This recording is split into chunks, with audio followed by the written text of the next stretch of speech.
we heard a very positive message from President Al-Jarba, who made a very strong statement of commitment to the unity of Syria, to democracy, and to plurality.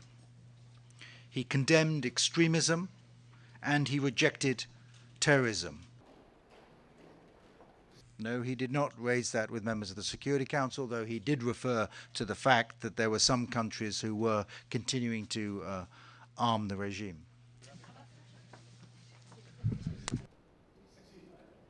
You know, he has said, in really without any conditions, he has said, we want to go to Geneva to Geneva 2. He simply said, I think he stated the obvious. He said in Geneva 1, it's you know, we're supposed to have a transition government with full executive powers. He simply said full executive powers means, of course, the control of security, the army and the police. How can you imagine a real transition government in the middle of a civil war, you know, without the control of the army and the security?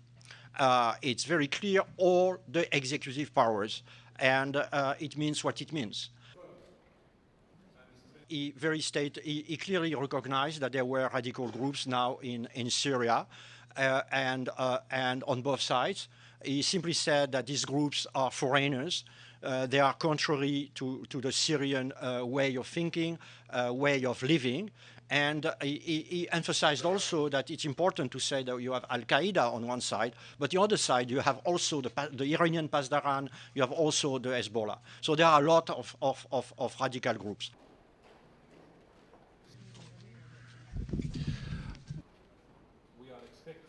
Certainly, this meeting was not about any kind of official recognition of the national coalition, and there was a very clear understanding to that effect among members of the Security Council. I think that still there are sort of good chances for the Geneva to be convened, because the alternative would be so horrifying. So it's definitely better to keep trying. Thank you.